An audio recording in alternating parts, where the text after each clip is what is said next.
July 17, 2010, Coconino County, Arizona. The temperature had reached a scorching 105 degrees as the Keller family embarked on what was supposed to be a weekend camping trip in the remote reaches of northern Arizona. Richard Keller, 42, a respected geology professor at Northern Arizona University, his wife Diane, 39, a nurse at Flagstaff Medical Center, and their children Emma, 14, and Tyler, 11, were last seen fueling their 2008 Ford Explorer at a gas station in Tuba City, approximately 23 miles from their planned campsite in the Vermilion Cliffs National Monument. Security footage from the gas station showed the family in high spirits. Emma was photographing the desert landscape with her new camera, a birthday gift from her parents. Tyler was excitedly pointing at a hiking map, while Richard and Diane loaded final supplies into their vehicle. The Kellers had camping permits for 3 nights and had informed relatives they would return by Monday afternoon. They never did. The first search was initiated Tuesday morning when Richard failed to appear for his summer semester lecture. Campus security contacted the Coconino County Sheriff's Department after calls to the family's mobile phones went straight to voicemail. Deputy Sheriff Marcus Collins recounts the initial response. "We immediately dispatched ground search teams and aerial reconnaissance. The Keller family was well prepared and experienced in desert camping. This wasn't a case of unprepared tourists getting lost. What investigators found at the campsite would challenge rational explanation. The family's tent was properly erected. Cooking equipment was neatly arranged. Their vehicle was parked with a quarter tank of gas remaining. There were no signs of struggle, violence, or forced departure. Most disturbingly, all personal items, wallets, phones, keys, were left behind. It was as if the family had simply vanished into thin air." What authorities initially failed to report was the unusual pattern found in the soil approximately 50 yards from the campsite, a perfect circle of scorched earth measuring 31 feet in diameter. The official report classified it as a controlled campfire site, but soil samples would later reveal trace elements inconsistent with conventional combustion. What happened to the Keller family that July evening would remain a mystery for 15 years, until a satellite image captured something that would rewrite the narrative of their disappearance. The search for the Keller family became one of the most extensive in Arizona's history. For 18 days, over 200 personnel, including sheriff's deputies, National Park Service rangers, search and rescue volunteers, and later FBI agents combed the rugged landscape. Infrared-equipped helicopters conducted night sweeps. K-9 units tracked scents that bizarrely terminated at the edge of the circular pattern. Despite the comprehensive operation, not a single definitive clue emerged beyond the inexplicable campsite. Dr. James Morrison, lead FBI investigator assigned to the case, describes the frustration. In missing persons cases, you typically have a direction of travel, evidence of wildlife interference, or signs pointing to either foul play or voluntary departure. The Keller case presented none of these indicators. The tracking dogs would reach the circular pattern and become disoriented, spinning in circles and whining. In 30 years with the Bureau, I'd never witnessed anything like it. Initial theories centered on possible criminal activity. The family could have been victims of a cartel-related kidnapping, as the remote area had occasionally been used for drug trafficking. However, there were no tire tracks beyond the Keller's own vehicle, no footprints leading away from the site, and no ransom demands ever materialized. The cartel theory was eventually abandoned. Another possibility involved flash flooding, a common danger in desert environments. Meteorological data, however, confirmed clear weather conditions throughout the region during the family's stay, with the nearest precipitation occurring over 70 miles away. The geography of the campsite, situated on elevated terrain, further diminished this hypothesis. Mental health experts suggested a potential suicide pact, citing Richard Keller's recent tenure denial as possible motivation. This theory collapsed when university records revealed Richard had actually received tenure approval 3 months prior. Colleagues and family members universally described the Kellers as happy, well-adjusted, and eagerly planning Emma's upcoming high school experience. Richard's university office contained notes for lectures scheduled through the following semester. As weeks turned to months, media attention intensified, particularly after an anonymous National Park Service employee leaked information about unusual radiation readings detected at the site, levels slightly elevated above background radiation, but not immediately dangerous. The NPS officially attributed these anomalies to naturally occurring uranium deposits common throughout Arizona's geology. However, later analysis would reveal the radiation signature didn't match known geological sources in the region. By December 2010, the active search had been downgraded, and the case transitioned to the FBI's Cold Case Division. The Keller family home in Flagstaff sat empty, preserved by relatives who refused to believe they were gone forever. Diane's mother, Eleanor Walsh, maintained a website dedicated to the search, which gradually attracted attention from unconventional sources. I started receiving emails from people who'd experienced strange phenomena in that same region, Eleanor explained in a 2012 interview. Hikers who reported unusual lights, campers whose electronic equipment malfunctioned inexplicably. At first, I dismissed these as distractions, but the consistency of the reports became difficult to ignore. One such report came from Marcus Thompson, a wildlife photographer who had been in the area the night the Kellers disappeared. Initially hesitant to come forward, Thompson eventually provided authorities with a series of time-lapse photographs taken that evening. While most captured typical desert nightscapes, 3 consecutive frames showed an unusual luminous phenomenon approximately 2,000 feet above the general location of the Kellers' campsite. FBI analysts determined the lights weren't consistent with known aircraft, drone technology, or meteorological events. The official report classified them as lens artifacts, despite Thompson's insistence that his equipment was professionally maintained.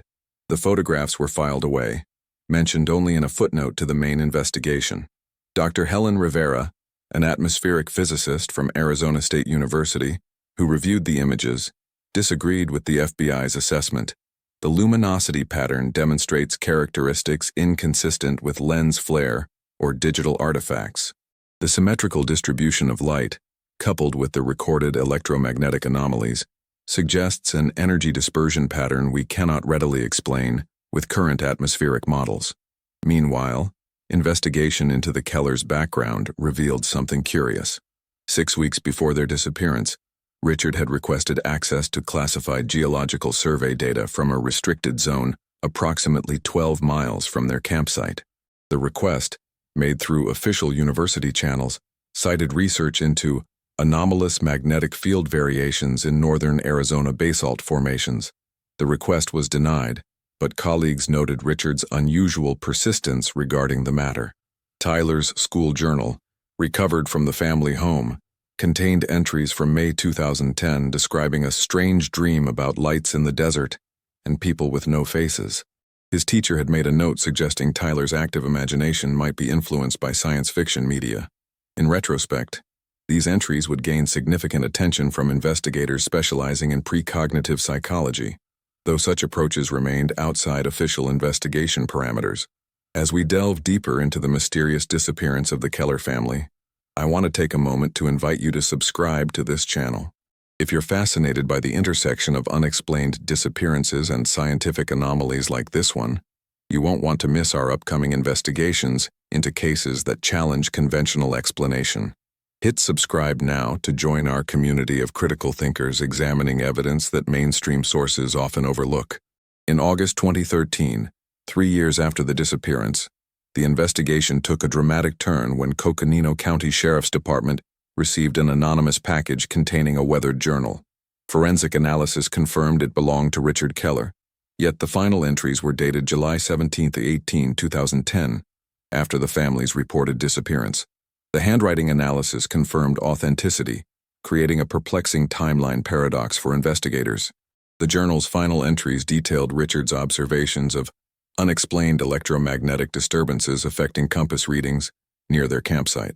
More disturbing was his description of a low-frequency humming sound that seems to emanate from beneath the ground itself, and his family experiencing mild disorientation and time perception anomalies, beginning at approximately 10:30 p.m. on July 17th.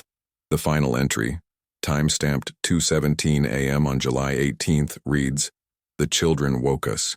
The humming has intensified. Emma's camera is malfunctioning, capturing only white light. The air feels electrically charged. Diane says it reminds her of standing near high-voltage equipment at the hospital. Something is happening to the sky above us. I don't recognize the pattern of lights. They don't move like anything I've ever seen. If anyone finds this..." The entry terminates mid-sentence.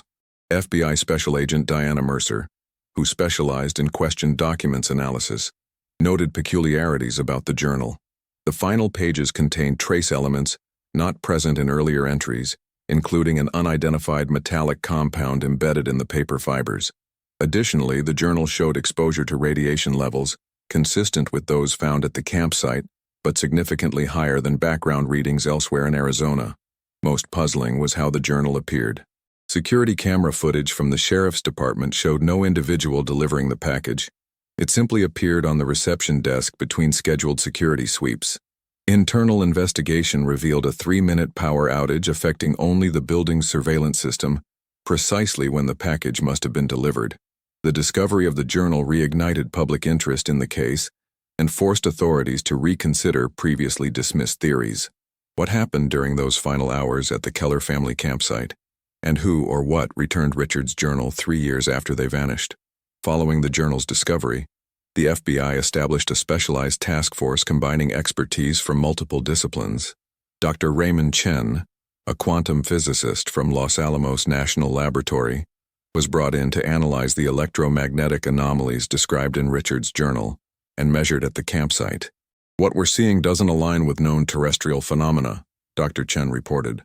"The radiation signature contains isotope ratios that are, frankly, not consistent with naturally occurring elements.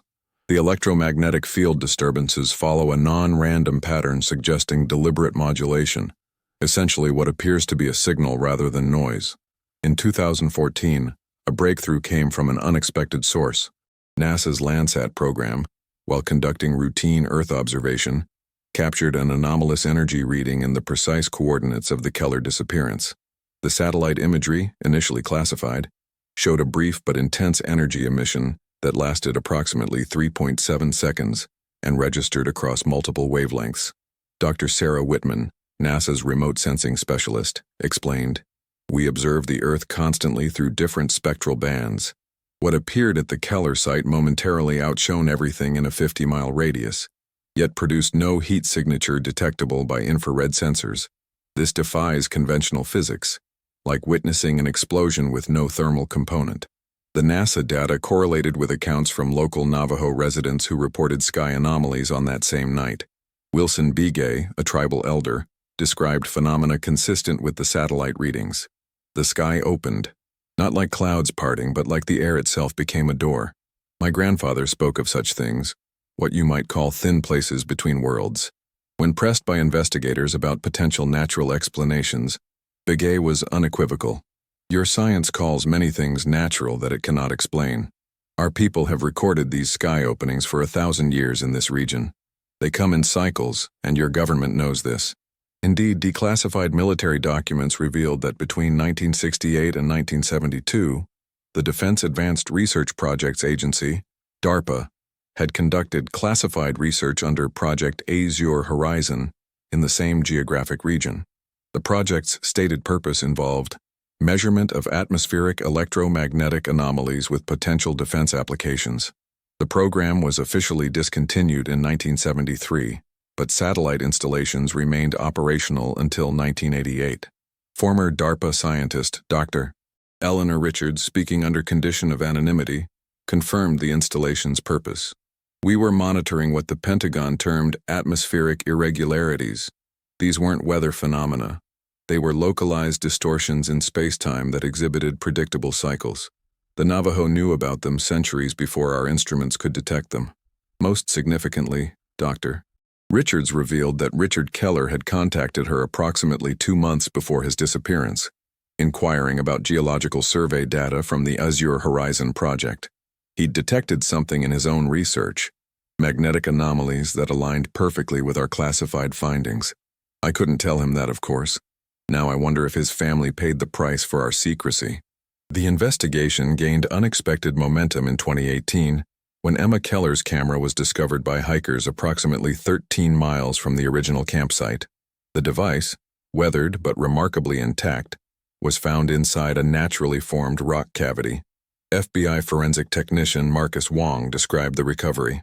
The camera exhibited unusual preservation despite 8 years of exposure. The casing showed signs of intense heat exposure, yet the internal memory card was undamaged. The recovered images defied conventional explanation. The final 37 photographs taken between 10:43 p.m. and 2:21 a.m. on July 17, 2010, documented the progression of the phenomenon that presumably led to the family's disappearance. Early images showed standard nighttime landscapes, gradually transitioning to frames containing unusual light formations. The final 12 images depicted increasingly intense luminosity, forming a distinct geometric pattern above the campsite. Dr. Eliza Montgomery, optical physicist from MIT who analyzed the images, noted, "The light phenomena demonstrate characteristics impossible to reproduce with known technology. The spectroscopic analysis reveals emission lines that don't correspond to any known element on the periodic table. More troubling is the progressive distortion visible in the later images, which appear to capture space-time itself undergoing localized warping."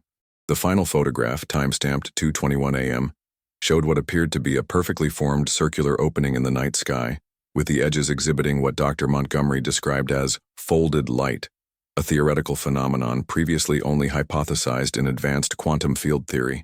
Concurrent with the camera's discovery, the Department of Defense declassified portions of Azure Horizon documentation that revealed the project had been specifically monitoring cyclic aperture phenomena, CAPS, temporary ruptures in conventional spacetime that demonstrated predictable recurrence patterns.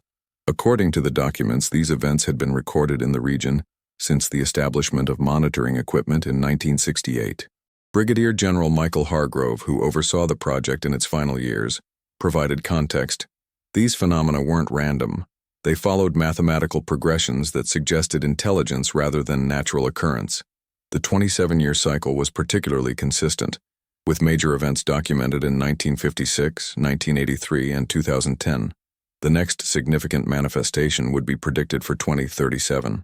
When questioned why such information remained classified for decades, General Hargrove was candid. "How do you tell the public that there are places where the conventional laws of physics temporarily suspend, where people can vanish without trace? The panic would outweigh any scientific benefit. We established the restricted zones and monitoring systems to protect civilians, not to hide the truth." This revelation explained the unusual radiation detected at the Keller campsite and the electronic interference reported by other visitors to the area. The family had inadvertently camped at what DARPA termed a high-probability aperture node, a location where these space-time ruptures historically manifested with greatest intensity. By 2020, the investigation integrated expertise from astrophysics, quantum mechanics, and advanced computational modeling. Dr. Sofia Vasquez, leading the interdisciplinary team at the University of California, Berkeley's Institute for Theoretical Physics, developed a comprehensive theory regarding the Keller disappearance based on accumulated evidence. "What we're hypothesizing isn't science fiction," Dr. Vasquez explained. Einstein-Rosen bridges, what popularizers call wormholes, are mathematically sound constructs within general relativity. What the Azure Horizon project documented appears to be naturally occurring, temporary manifestations of these theoretical structures. The Keller family didn't vanish. They experienced a transit event through one such structure. The theory was supported by analysis of soil samples from the circular pattern at the campsite. Mass spectrometry revealed atomic displacement, consistent with exposure to intense gravitational forces, while electron microscopy identified molecular restructuring that, according to Dr. Vasquez, resembled theoretical predictions for matter exposed to the event horizon of an Einstein-Rosen bridge. Further validation came from declassified Soviet Union research from the 1970s. The USSR had independently documented similar phenomena in remote regions of Siberia, particularly the Tunguska site, describing them as prokoliv tkani realnosti, punctures in the fabric of reality. The Soviet research notably correlated these events with specific astronomical alignments and solar activity cycles, creating a predictive model that aligned with the Arizona occurrences. In March 2022, NASA's Solar Dynamics Observatory recorded an unprecedented coronal mass ejection that triggered geomagnetic storms across Earth's northern hemisphere. Monitoring equipment at the former Azure Horizon site detected energy readings nearly identical to those recorded the night of the Keller disappearance, though at lower intensity. For a brief 78-second window, Instruments documented a localized gravitational anomaly, measuring 3.7% stronger than Earth's standard gravitational field. During this event, 2 hikers in the vicinity reported experiencing temporal disorientation, where their digital watches displayed a 3-hour discrepancy that self-corrected after the event. Their GPS devices simultaneously showed them at coordinates nearly 400 miles from their actual location before returning to normal. Both individuals later underwent extensive medical and psychological evaluation, with MRI scans revealing unusual synaptic activity in brain regions associated with spatial perception. Dr. James Liu, neurophysicist consulting on the case, noted, "Their brain scans indicate neurological patterns consistent with experiencing 2 distinct reference frames simultaneously, as if their consciousness briefly occupied 2 different points in spacetime. This aligns with theoretical predictions for human perception during exposure to a spacetime distortion event." Most compelling was the recovery of soil samples from the hikers' boots, which contained microscopic particulate matter with isotopic ratios matching those found at the Keller campsite 12 years earlier. According to geological analysis, these particles exhibited temporal displacement markers, essentially matter-bearing quantum signatures indicating origin from a different time frame. January 2025 marked a watershed moment in the investigation when the European Space Agency's Quantum Aperture Monitoring Satellite, QAMS, captured unprecedented data during a routine scan of regions with historical spacetime anomalies. The high-resolution quantum field sensors detected a momentary distortion above the original Keller disappearance site that lasted 1.3 seconds. Dr. Hans Müller, comms project director, described the significance. "What we observed was essentially the echo of the 2010 event. Quantum field theory predicts that major spacetime distortions leave detectable signatures that periodically resonate across the dimensional membrane. We weren't observing a new phenomenon, but rather the quantum aftershock of the original aperture. When the QAM's data was processed through advanced visualization algorithms, it revealed something extraordinary, a fragmentary image that appeared to show human figures in what analysts described as a non-terrestrial environmental context. 3 distinct humanoid forms were visible within a structured environment featuring geometric architecture inconsistent with known human construction methods." Dr. Leila Nazari, quantum imaging specialist, emphasized caution. "While the resolution is insufficient for definitive identification, comparative analysis with known photographs of the Keller family shows morphological consistency with their general physical parameters. The adult female figure appears to be wearing what resembles a medical uniform, consistent with Diane Keller's profession." Concurrent with this discovery, the Vera C. Rubin Observatory in Chile detected an unusual stellar alignment, matching predictions from the Soviet research regarding conditions favorable for aperture formation. For a brief window beginning July 17, 2025, exactly 15 years after the Keller disappearance, astronomical conditions would precisely mirror those present during the original event. This convergence prompted unprecedented cooperation between scientific and governmental organizations. Under joint NASA-SA-DoD authorization, a specialized monitoring station was established at the original campsite coordinates. The installation included advanced gravitational wave detectors, quantum field monitors, and high-resolution imaging equipment across the electromagnetic spectrum. On April 23, 2025, during equipment calibration, technicians reported a brief but intense directional energy spike originating from precisely 31 feet above the ground zero site. The energy signature lasted 0.72 seconds and was followed by the appearance of a small metallic object that fell to the ground at terminal velocity. The object, measuring 1.7 centimeters in diameter, was identified as Emma Keller's silver locket, the same one visible in her last known photographs. Metallurgical analysis confirmed its composition matched the original, but with one critical difference. Accelerator mass spectrometry dated the silver to approximately 15 years in the future, with a margin of error of +3 years. Inside the locket was a microdot containing a message in Richard Keller's handwriting. Coordinate return transit, July 17, 2025. Triangulate on signal. We are alive. Preparation essential for stability. The discovery of Emma's locket with its impossible dating and cryptic message triggered an unprecedented classified operation. DARPA, in coordination with theoretical physicists from 5 countries, established Project Homecoming, an initiative to potentially retrieve the Keller family during the predicted aperture event. Dr. Raymond Chen, now heading the scientific team, explained the theoretical framework.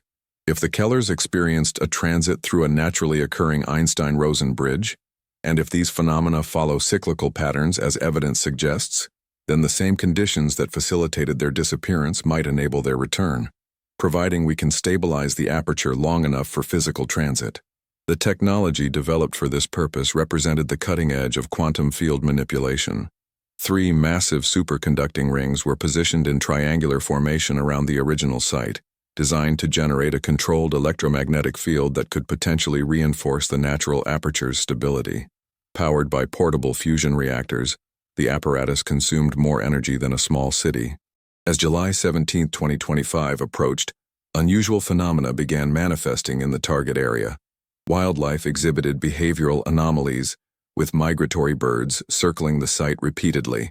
Electronic equipment within a 2-mile radius experienced intermittent failures.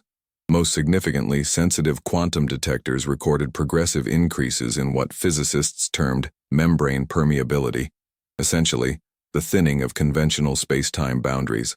Dr. Sofia Vasquez monitored these developments with guarded optimism. We're observing precursor indicators consistent with theoretical models for Einstein-Rosen formation. The quantum flux patterns suggest an imminent connection between our reference frame and another locus in the space-time continuum. At precisely 10:17 p.m. on July 17th, instruments detected the first definitive signs of aperture formation. A barely perceptible distortion appeared approximately 31 feet above the ground, exactly where the energy spike had been detected 3 months earlier. Spectroscopic analysis revealed emission lines identical to those captured in Emma's photographs from 2010. The stabilization system activated automatically, generating a precisely calibrated electromagnetic field designed to reinforce the natural phenomenon. For 7 minutes, the aperture gradually expanded, reaching approximately 12 feet in diameter at maximum extension. Imaging equipment captured what appeared to be a structured environment visible through the opening, an architecture of impossibly precise geometric forms under lighting conditions that created no discernible shadows. At 10:23 p.m., the first communication was received, a directional transmission operating on principles that defied conventional physics. The signal, when decoded, contained a single message in ASCII format: condition suitable, 4 for transit, prepare medical support, time differential impact, significant. Dr. Elena Kuznetsov, lead physician for the operation, interpreted the medical implications. The message suggests the Kellers have experienced time at a different rate than we have, consistent with relativistic effects predicted for transit through space-time distortions. Their physiology may reflect this differential aging. At 10:27 p.m., monitoring equipment detected mass movement through the aperture. 4 distinct humanoid signatures registered on quantum density scanners. As the reading stabilized, the aperture began a rapid contraction phase despite the stabilization system operating at maximum capacity.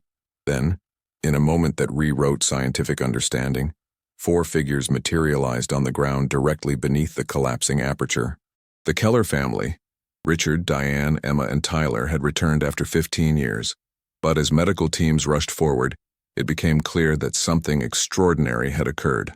While the equipment confirmed their genetic identity matching FBI records, their physical appearance defied explanation. The Kellers' reappearance fundamentally challenged scientific understanding of physical reality. Initial medical examination revealed all 4 individuals were in excellent health, with no signs of malnutrition or physical trauma. However, they exhibited several anomalous physiological characteristics that perplexed the medical team. Most notably, their apparent ages did not reflect the expected 15-year progression. Richard and Diane appeared to have aged approximately 5 years beyond their 2010 physiological baseline. More astonishing were Emma and Tyler, who had aged normally but showed highly advanced cognitive development. Brain scans revealed neural architecture of unprecedented complexity, with synaptic densities approximately 37% greater than documented human maximums. They experienced time differently wherever they were, Dr. Kuznetsov explained. Their cellular telomere measurements suggest they experienced approximately 5 years of biological aging during our 15-year time frame. but the cognitive development, particularly in the children, indicates intellectual stimulation far beyond anything available in our educational systems. The family remained under medical observation for several weeks, while debriefing specialists conducted extensive interviews. The consolidated information revealed an extraordinary narrative that would transform humanity's understanding of the universe.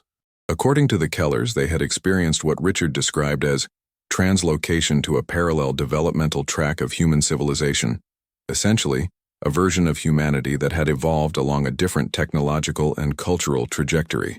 This civilization had mastered the science of what they termed cosmological connectivity, the deliberate navigation of naturally occurring connections between different points in spacetime.